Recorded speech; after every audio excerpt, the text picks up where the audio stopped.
Assalamualaikum warahmatullahi wabarakatuh. Sebelumnya izin perkenalkan diri, nama saya Olivia Permaisuri dengan NPM 23/1044.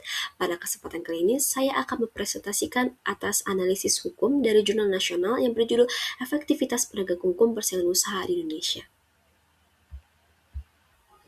Baik, langsung saja ke materi yang pertama mengenai identitas jurnal. Judulnya yaitu Efektivitas Penegakan Hukum Persaingan Usaha Terhadap Praktik Monopoli Indonesia. Penulisnya yaitu Rizka Hartati, kemudian nama jurnalnya yaitu Jurnal Magister Ilmu Hukum, Hukum dan Kesejahteraan, dan juga penerbitnya adalah Fakultas Hukum Universitas Al-Azhar Indonesia, volume atau nomornya yaitu volume 09 nomor 02 Juli 2024. Status akreditasi SINTA, metode aksesnya open access atau dapat diakses bebas. Kemudian berikut di sini ada link yang bisa diakses. Baik, di sini saya akan menjelaskan mengenai latar belakang yang ada dari jurnal nasional yang sudah saya analisis. Persaingan usaha adalah fondasi sistem ekonomi pasar, mendorong efisiensi, inovasi, dan juga harga kompetitif bagi konsumen.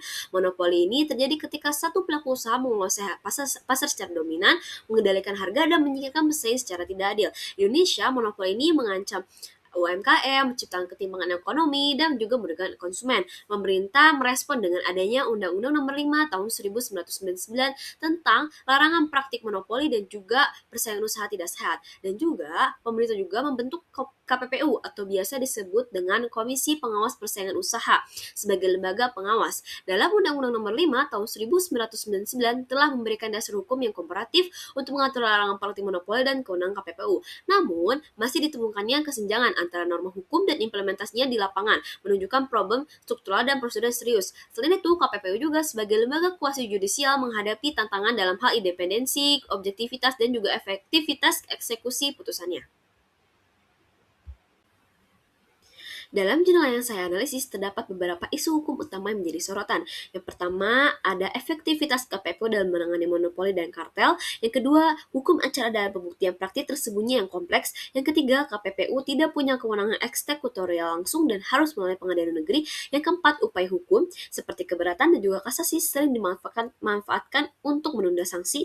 Dan yang terakhir adalah sanksi administratif belum sepenuhnya memberikan efek jerah.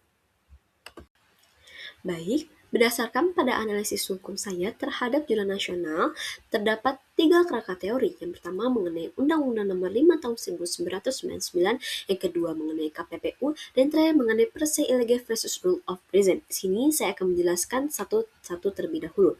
Pertama, saya akan menjelaskan mengenai Undang-Undang Nomor 5 Tahun 1999 tentang larangan praktik monopoli dan persaingan usaha tidak sehat. Dalam undang-undang ini terdapat landasan hukum utama pengaturan persaingan usaha Indonesia. Selain itu, dalam undang-undang ini juga melarang praktik monopoli, kartel, dan juga tindakan diskriminatif pelaku usaha. Selain itu, undang-undang ini memiliki tujuan yaitu menciptakan pasar kompetitif demi kepentingan konsumen. Dan juga terakhir, undang-undang ini juga mencerminkan komitmen Indonesia pada standar internasional hukum kompetisi. Baik, di sini saya akan menjelaskan kerangka teori yang kedua mengenai Komisi Pengawasan Persaingan Usaha atau biasa disebut dengan KPPU.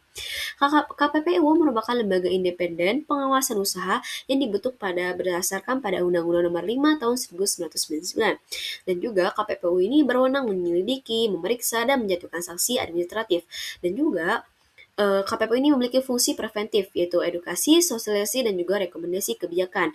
Dan terakhir, KPPU ini menangani kasus kartu tiket pesawat, semen, bahan pokok, dan otomotif. Terakhir, kerangka teori yang ketiga yaitu mengenai per se illegal versus rule of reason. Dua prinsip pembuktian dalam hukum persaingan. Per se illegal merupakan pelanggaran yang dianggap mutlak tanpa perlu membuktikan dampak. Rule of reason, penilaian berdasarkan konteks, niat, dan juga dampak terhadap pasar. KPPU juga menghadapi perdebatan dalam memilih pendekatan yang tepat tiap kasus. Dan juga, dari kedua prinsip ini masing-masing memiliki konsekuensi hukum dan standar pembuktian yang berbeda.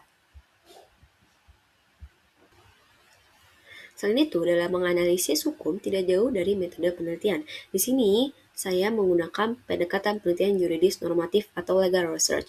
Selain itu, saya juga menggunakan pendekatan peraturan perundang-undangan seperti menelaah ketentuan Undang-Undang Nomor 5 Tahun 1999 dan juga peraturan pelaksananya. Selain itu, saya juga melakukan pendekatan konseptual mengenai konsep monopoli, posisi dominan, dan persaingan sehat. Terakhir, saya juga melakukan pendekatan kasus seperti analisis putusan-putusan konkret KPPU. Nah, selain itu, saya juga menggunakan sumber bahan hukum. Yang pertama ada primer dari Undang-Undang Nomor 5 Tahun 1999, Putusan KPPU, Laporan Tahunan KPPU. Nah, ada juga sekundernya, yaitu jurnal ilmiah hukum, buku hukum persaingan usaha. Terakhir, sumber bahan hukum yang saya gunakan yaitu tersier, yaitu kasus hukum dan ensiklopedia pendukung analisis. Terakhir, teknik analisis yang saya gunakan yaitu analisis kualitatif deskriptif, mendeskripsikan dan menginterpretasikan norma hukum secara sistematis, mengidentifikasikan kesenjangan antara norma dan implementasi di lapangan, dan terakhir, hasilnya itu disajikan dalam uraian argumentatif bukan dalam data statistis. Baik, berdasarkan pada analisis pada jurnal nasional yang saya pilih, terdapat tiga temuan utama. Yang pertama mengenai kinerja positif KPPU. Secara normatif, dasar hukum dan mekanisme penegakan sudah cukup memadai. KPPU berhasil menangani kartel tiket pesawat, kartel semen, monopoli PT Pertamina. Sanksi administratif dalam beberapa kasus cukup besar dan memberikan efek jerah awal. Dan selain itu, fungsi preventif ini berjalan, yaitu seperti edukasi, sosialisasi, rekomendasi kebijakan kepada pemerintah. Kemudian temuan utama yang kedua mengenai kendala struktural. Hukum acara seperti pembuktian, yaitu kartel atau perjanjian tersembunyi sulit dan kompleks. Proses multitahap memperlambat penyelesaian perkara. Kemudian ada temuan utama yang ketiga mengenai permasalahan eksekusi dan sanksi. KPPU tidak mempunyai kewenangan eksekutorial langsung, putusan harus dimintakan penetapan ke pengadilan negeri. Proses menjadi panjang dan tidak efisiensi. Selain itu, upaya hukum keberatan ke pengadilan negeri dan kasasi ke Mahkamah Agung sering dimanfaatkan pelaku usaha sebagai strategi menunda pelaksanaan sanksi. Selain itu, sanksi administratif dalam bentuk denda belum sepenuhnya memberi efek jerah pelanggaran berulang masih terjadi di berbagai sektor. Dan terakhir, penegakan hukum menjadi tidak efektif dan kepastian hukum berkurang bagi seluruh pihak. Sebagai mahasiswa ilmu hukum, saya menyoroti tiga problem utama dalam analisis kritis saya. Yang pertama ada problem eksekusi putusan. Undang-Undang Nomor 5 Tahun 1999 belum memberikan kewenangan eksekutorial langsung kepada KPPU. Putusan harus dimintakan penetapan ke pengadilan negeri yang bertentangan dengan tujuan kepastian hukum yang cepat. Selain itu, proses penegakan menjadi lebih panjang dan membuka celah penundaan sanksi. Kemudian yang kedua ada problem upaya hukum. Keberatan ke pengadilan negeri dan kasasi ke Mahkamah Agung diakui undang-undang sebagai hak pelindungan hukum pelaku usaha.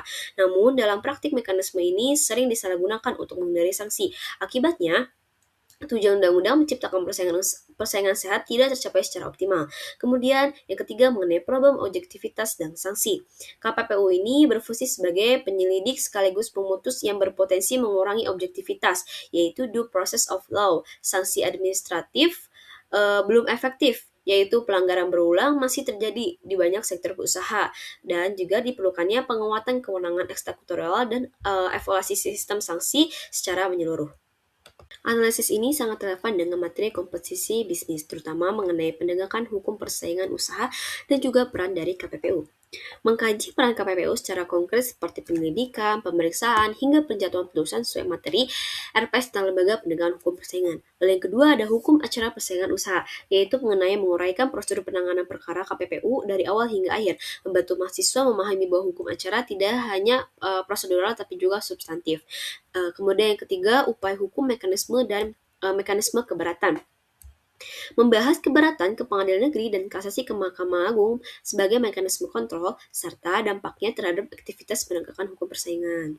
Lalu yang keempat ada pelaksanaan eksekusi dan efektivitas sanksi, mengevaluasi keterbatasan kewenangan eksekutorial KPPU dan sanksi administratif relevan langsung dengan pokok bahasan eksekusi dan sanksi dalam RPS. Dan terakhir ada aspek ekonomi dan struktur pasar. Kasus-kasus yang dianalisis seperti tiket pesawat, semen, otomotif itu memperkuat pemahaman tentang monopoli, oligopoli, dan barriers to entry dalam konteks nyata Indonesia.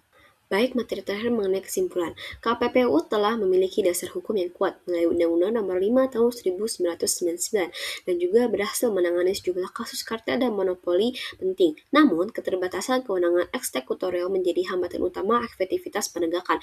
Mekanisme upaya hukum seperti keberatan dan juga kasasi yang seharusnya menjadi perlindungan hak pelaku usaha dalam praktik sering disalahgunakan untuk menunda pelaksanaan sanksi seperti mengurangi kepastian hukum dan juga efek jerah. Diperlukannya reformasi menyeluruh yaitu penguatan kewenangan eksekutorial KPPU, evaluasi mekanisme upaya hukum, dan penguatan sanksi, serta peningkatan literasi hukum persaingan usaha di kalangan pelaku usaha.